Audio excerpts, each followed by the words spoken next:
World Health Organization declared it a global pandemic with about 20 cases or 20 deaths, let's say, that they claimed were caused by the swine flu virus, which they said, was coming ultimately from here or there. They declared a global pandemic, and they changed their definition of pandemic at that point so that if you read it carefully, widespread death, no, we don't have to have that anymore. People keeling over everyone, no. So they declared the threat.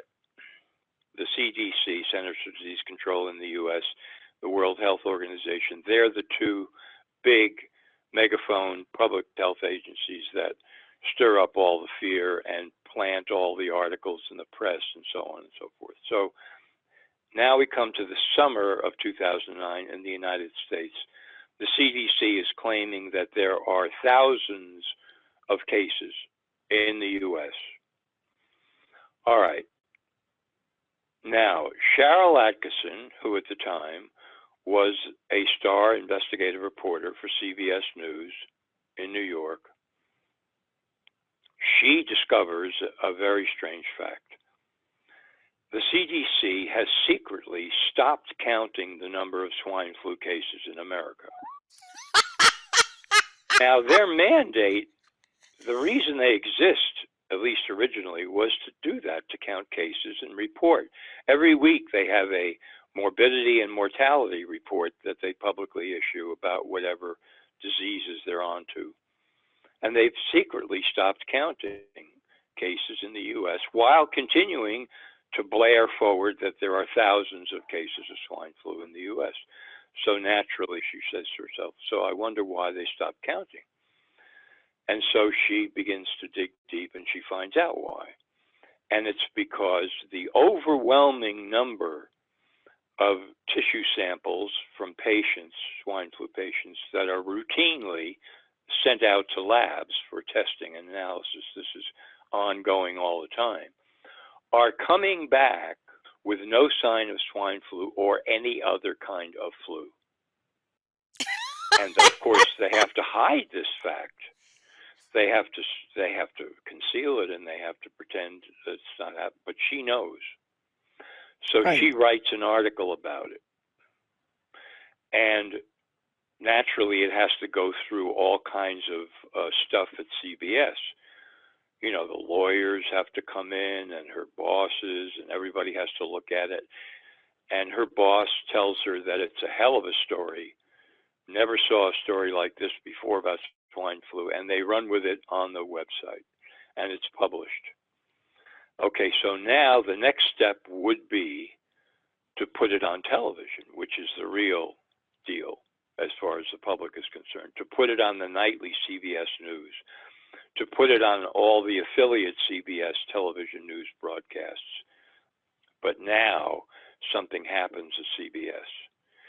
Now all of a sudden the kibosh is put on. We are not going to put this story on television. We're not going to do this. And there's going to be no follow-up.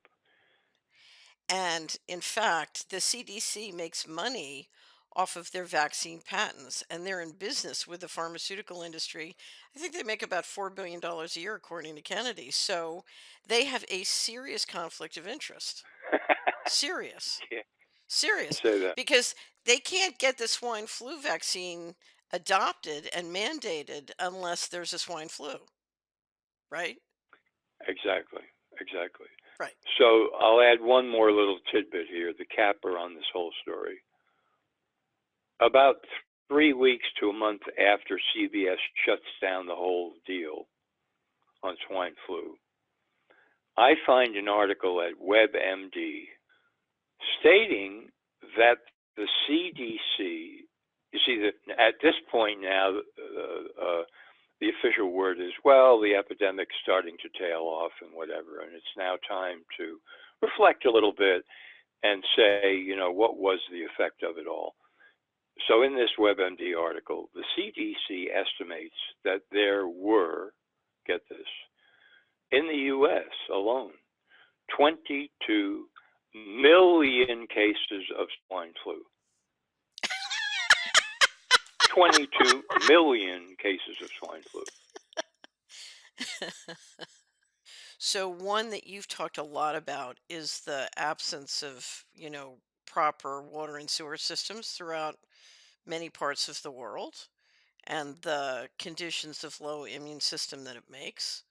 So I remember when you were covering AIDS, you went into that a lot. Another is chemical warfare. I mean, you've pointed out if you're going to do biowarfare, viruses are hard to control. It's much easier to use chemical. And especially when you can combine it with EMF, and cellular systems. Maybe you could talk a little bit about that. Yeah, absolutely. So chemical warfare, I mean, in the largest sense, let's say corporations have bought up all the farmland, the good farmland, so the people can't grow their own food, so they're hungry, they're starving. The corporation also, some spin-off, has industry factories there producing whatever. And so all the locals are working for the corporation there, and pollution is running out like rivers all over the place. Chemical warfare. I mean, this is let's say, the broadest definition of chemical warfare.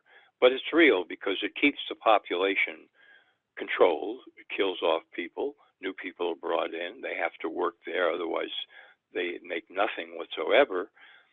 And they are sick, debilitated, they die, new ones come in. I mean, it is chemical warfare in the broadest sense. And then on top of that, the bosses, the dictator of the country, the corporations, they need a cover story.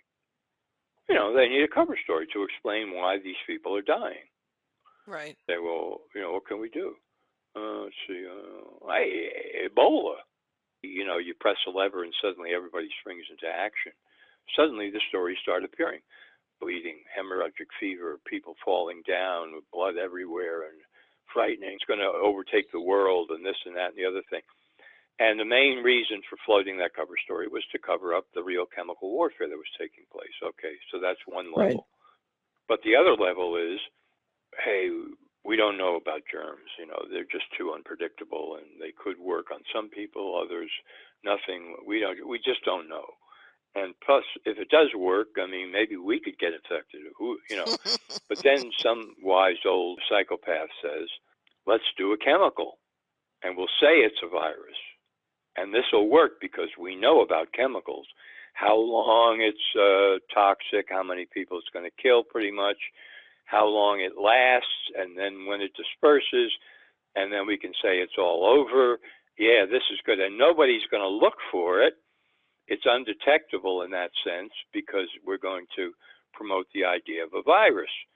So let's spread this chemical wherever we want to, small town, big city, doesn't matter. And then we'll come in with the story that it's suddenly an epidemic. CDC sends their virus hunters, and that's a whole other story. They have these guys on tap. They send in with blinders because these are all true believers. Whenever the doctors and researchers, whenever they get sent out by the CDC, they're going to find a virus.